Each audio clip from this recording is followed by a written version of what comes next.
नमस्कार पुणेकर. आज दिनांक 3 वर्ल्ड बायसिकल डेच्या निमित्ताने मी साहिल. आज आपण बघणार आहोत पुण्याला एका काळी जे नाव होतं सायकलिंग सिटी, ही सायकलिंग सिटीचं नाव अजूनही आहे का पुण्यात?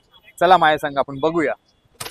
मला सांगा मित्रांनो, तुम्ही सायकल शाळेत घेऊन जातात का?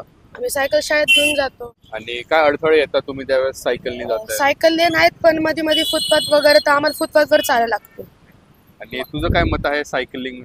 आम्हाला सायकल चालवायला जमतं, पण आम्हाला आजकालचे फुटपाथ बनल्यापासून आम्हाला कधी गाड्या येतं म्हणतात बाळा फुटपाथवरून चालू, पण माणसं फुटपाथ क्रॉस करण्यासाठी वापरतात, ते माणसं आम्हाला वरतात. तर सर आज आपण मॅम आता बघू शकतो तुमच्याकडे तुम्ही कामावरून गेस येतात सायकलीवरनं. नाही, ऑफिसच्या कामानिमित्त सायकलवर मला जावं लागतं, फिरावं लागतं. तर मला तुम्हाला विचारायला आजकालची जी पिढी आहे ती कामाला जाताना जात असेल ती बाईक निघून असेल, तर तुमचा काय विचार आहे? त्यांनी सायकल यूज करावं का? त्यांनी जास्तीत जास्त सायकल वापरली पाहिजे. 10 किलोमीटरच्या सायकल वापरली पाहिजे. अच्छा. आणि सायकलमुळे काय होतं, संपूर्ण शरीराचा व्यायाम होतो आणि आपली बॉडी फिटनेस राहते.